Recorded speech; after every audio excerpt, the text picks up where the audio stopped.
Que vous le voulez ou pas, nous sommes tous des vendeurs. Nous sommes tous des vendeurs. On peut vendre des valeurs à nos enfants.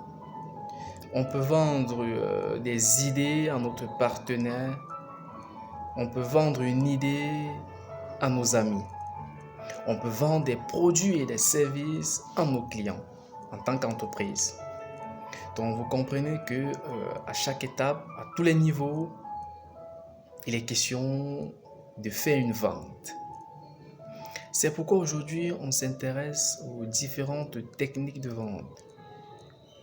Je tiens à préciser qu'il y en a plusieurs, il y a plusieurs techniques de vente, mais aujourd'hui on va parler de 3 techniques qui selon moi sont les techniques les plus performantes.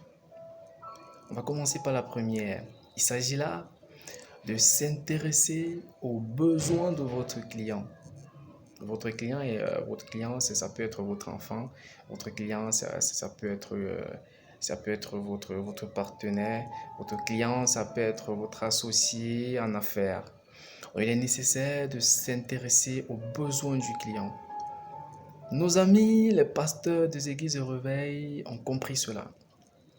C'est pourquoi généralement, ils parlent de mariage, ils parlent d'argent et ils parlent de voyage. Ils se sont justement intéressés aux besoins de leurs clients. Ou bien encore, s'il faut le dire ainsi, aux besoins de leurs fidèles. Donc parfois, ils décrivent une situation de célibat mieux que la personne qui la vit. Et lorsque quelqu'un parle le langage que vous comprenez, ça reste dans votre tête. Mais lorsque la personne parle votre langage, ça reste dans votre cœur. Donc il parle le langage du client, il s'intéresse aux besoins du client et c'est comme ça qu'il peut justement captiver leur attention. Nos mamans également, elles ont compris cela. Parfois, lorsque on était tout petit, lorsque la mère veut te demander une tâche ou bien veut te pousser à faire quelque chose, elle te promet un bonbon. Elle te promet un bonbon. Elle s'intéresse justement à ce qui est important pour toi. Et lorsqu'elle te promet un bonbon, elle a justement un avantage de te vendre une idée, de te vendre une valeur. Donc, il est nécessaire de s'intéresser aux besoins de notre client lorsqu'on veut vendre un service, un produit, une valeur ou bien une idée. Pour ceux qui ont regardé le film Le Loup de Wall Street, là, il y a une campagne de vente qu'on fait. On veut faire le recrutement de certaines commissions. On prend un stylo. Un stylo très beau, attrayant. On donne à la première personne, on lui dit « Vends-moi ce stylo ». Il décrit le stylo. Il dit ce stylo, il est très beau, vous pouvez l'accrocher. Il donne les caractéristiques du stylo. Il décrit physiquement le stylo tel qu'il le perçoit. La deuxième personne fait pareil. La troisième personne fait pareil. À la quatrième personne, on lui dit « Vends-moi ce stylo ». Il prend le stylo et il demande au recruteur « Faites-moi un autographe s'il vous plaît ». Et puis le recruteur lui dit « Ah, j'ai besoin du stylo ». Il dit « Voilà, je vous en vends celui-ci ». Donc parfois c'est ça, il faut créer le besoin ou bien il faut s'intéresser aux besoins du client pour pouvoir réussir une vente. Ça c'est la première technique de vente. La deuxième technique de vente, qui est encore plus performante que la première, c'est créer de l'émotion.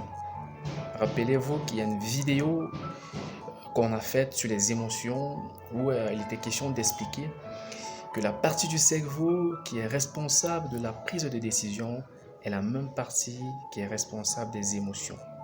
Donc lorsque quelqu'un vous a touché émotionnellement, il vous pousse justement à prendre une décision. C'est pourquoi parfois il y a une émission à une chaîne de télé Equinox qui s'appelle Regard Social. Lorsque les gens viennent à cette émission, ils ont besoin d'aide. Parfois, on montre dans quel état ils vivent, on fait des vidéos.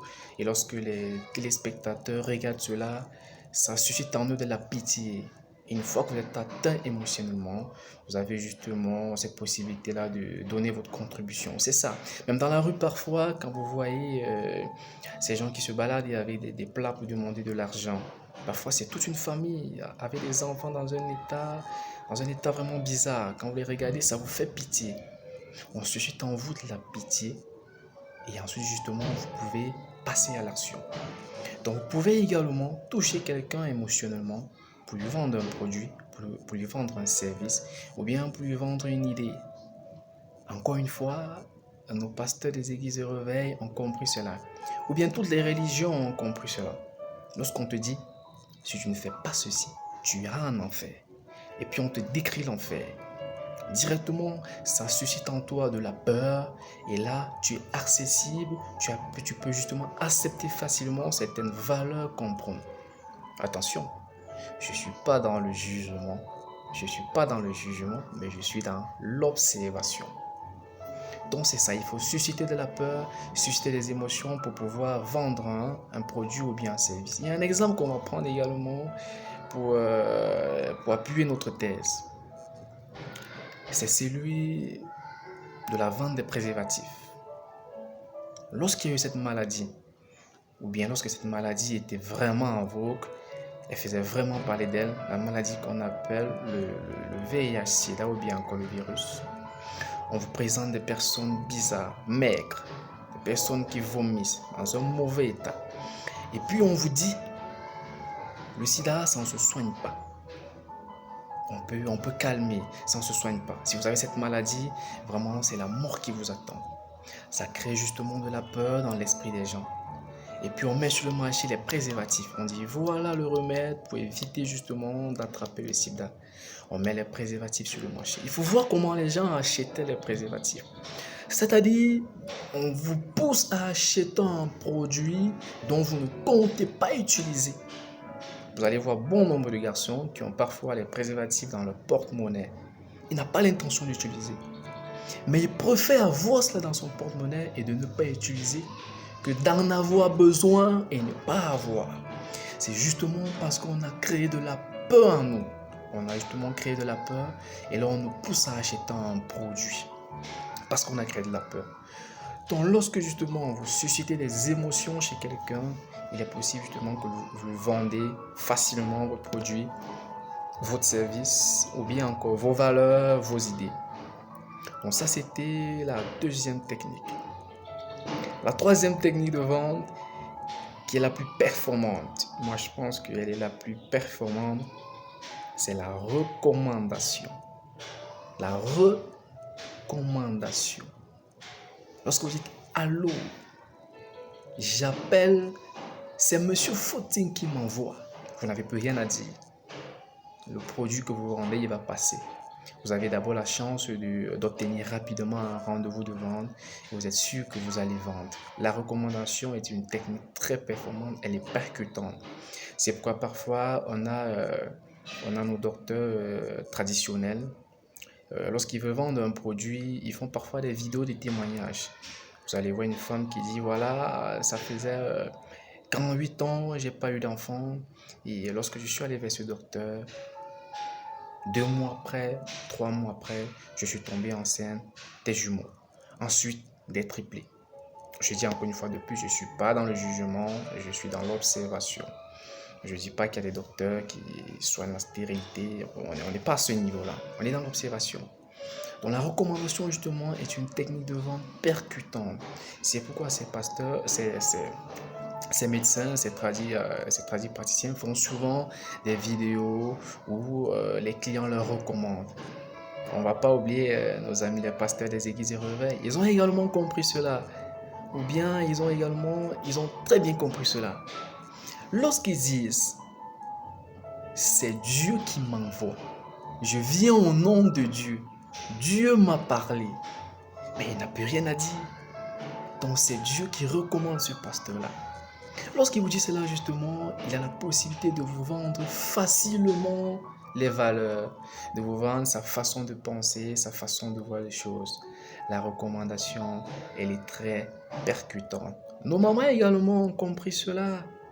Parfois, quand tu fais quelque chose à la maison, on te dit c'est papa qui a demandé qu'on fasse comme ça. Lorsque tu vois c'est papa qui a demandé qu'on fasse comme ça, là tu es beaucoup plus rangé. Donc la recommandation, elle est également très percutante. Lorsque vous avez des clients aussi, si vous vendez un produit ou un service, si vous avez dans votre pack, dans vos clients un pack, demandez à vos clients de vous recommander certains de leurs amis. Et vous allez voir justement que c'est une technique qui marche à merveille. Dans un processus de vente, dans une conversation de vente, il y a généralement trois étapes. Il y a la découverte des besoins du client. Ensuite, il y a la proposition et l'argumentation. Et enfin, on a le choix du client. Mais lorsque vous avez une recommandation, les deux étapes n'existent plus. Plus besoin de faire la découverte. Plus besoin de faire la proposition et d'argumenter. Le client il passe directement à son choix et vous réalisez une vente. La recommandation, elle est très percutante. Donc, j'espère que ces techniques de vente, justement, pourront vous aider dans votre business, dans votre foyer, dans votre entreprise, dans vos relations avec vos amis. Merci. Bonsoir. C'était Yassine Kamdjo.